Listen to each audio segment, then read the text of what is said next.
Hi మామ, ఈరోజు day 6 of MNC companies repeated గా అడుగుతున్న క్వశ్చన్స్ అనేది చూద్దాం. ఈరోజు క్వశ్చన్ ఏంటంటే find the customer who never return the product. ఎవరైతే ప్రోడక్ట్ ని రిటర్న్ చేయలేదో వాళ్ళని మనము ఫైండ్ చేయాలన్నమాట. ఇది వాల్మార్ట్ లో మరియు అమెజాన్ లో అడిగినారనమాట ఈ క్వశ్చన్ ని. ఈ ప్రాబ్లమ్ సాల్వ్ చేసే ముందు మామ మనం డేటా అనలిసిస్ సిరీస్ అనేది స్టార్ట్ చేసినాం. దాంట్లో ఎస్క్యూఎల్ అనేది కంప్లీట్ గా రియల్ వరల్డ్ ఎగ్జాంపుల్ తోటి కంప్లీట్ అనేది చేసినాం అనమాట. Next topic Python, machine learning and Power BI అనేది ఉంటుందన్నమాట. ఫాలో చేయండి, లైక్ చేయండి, షేర్ చేయండి, కమెంట్ కూడా చేయండి మామ. ఇప్పుడు మనము ఇక్కడ రెండు టేబుల్స్ అనేది తీసుకున్నాం. ఒకటి ఆర్డర్స్ టేబుల్, ఇంకోటి రిటర్న్స్ టేబుల్. ఆర్డర్స్ టేబుల్లో 1, 2, 3 అనేది ఆర్డర్ ఐడి అనేది తీసుకున్నాం. మరి కస్టమర్ ఐడి అనేది 101, 102, 103, 104 అనేది తీసుకున్నాం అనమాట. తర్వాత రిటర్న్స్ టేబుల్లో return ID plus customer ID అనేది తీసుకున్నాం. రిటర్న్స్ ఐడిలో 1, 2 అండ్ కస్టమర్ ఐడిలో 102 అండ్ 104 అనేది ఇచ్చాం. అయితే ఇప్పుడు మనం ఇక్కడ ఫైండ్ చేయాల్సిన స్టెప్స్ ఏంటంటే find the customer who return the product. ఎవరైతే రిటర్న్ ప్రోడక్ట్ చేశారో వాళ్ళని అనేది ఫైండ్ చేయాలన్నమాట. ఎవరైతే రిటర్న్ చేశారో వాళ్ళకి మనం కస్టమర్ నుంచి రిమూవ్ చేయాలన్నమాట. ఎవరైతే రిటర్న్ చేయని వాళ్ళకి మనం అవుట్పుట్ గా చూపించాలన్నమాట. ఇది స్టెప్స్ అనమాట. ఇప్పుడు మనం ఇక్కడ కోడ్ అనేది చూస్తే ఫస్ట్ ఇన్నర్ క్వైరీ అనేది ఏమి ఇస్తుందని అంటే select customer ID from returns table. Customer ఐడిని సెలెక్ట్ చేస్తుంది. కస్టమర్ ఐడి ఏమేమి ఉన్నాయి, 102 అండ్ 104. అంటే ఇక్కడ ఏం సెలెక్ట్ చేస్తుంది అంటే 102 అండ్ 104 అనేది ఇన్నర్ క్వైరీ అనేది అవుట్పుట్ గా ఇస్తుంది.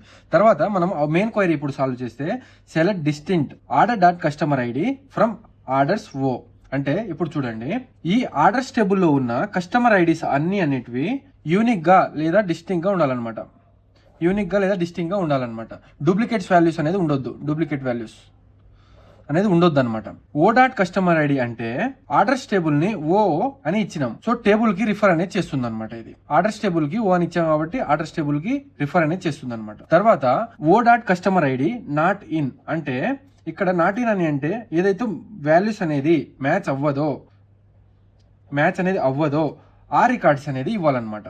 ఇప్పుడు మనకి ఇక్కడ 102 అండ్ 104 మ్యాచ్ అవుతున్నాయి. అప్పుడు మనకు 102, 104 కాకుండా నెక్స్ట్ 101 అండ్ 103 అనేది మ్యాచ్ అవ్వడం లేదు. సో ఈ 101 అండ్ 103 రికార్డ్స్ అనేది ఇస్తుంది అనమాట. ఇప్పుడు అవుట్పుట్ గా చూస్తే 101 అనేది మ్యాచ్ అవ్వడం లేదు కాబట్టి ఈ వాల్యూ అనేది మనకి మ్యాచ్ అవ్వడం లేదు. కానీ దానికి మనం అవుట్పుట్ గా చూపిస్తామంటే అవును చూపిస్తాం. ఎందుకంటే ప్రొడక్ట్ అనేది రిటర్న్ అనేది ఇవ్వలేదు కాబట్టి మనము ఇది అలాగే అవుట్పుట్ గా చూపిస్తాం అనమాట.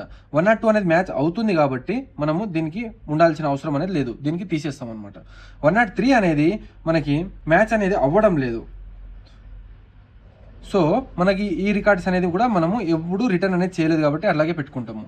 104 అనేది మ్యాచ్ అవుతుంది, ఇది రిటర్న్ అనేది ఇచ్చేస్తుంది కాబట్టి మనము ఈ రికార్డ్స్ అనేది పెట్టుకోమన్నమాట. మీకు ఇది అర్థమైందని అనుకుంటున్నాను. ఫాలో చేయండి, లైక్ చేయండి, షేర్ చేయండి, కమెంట్ కూడా చేయండి మామ.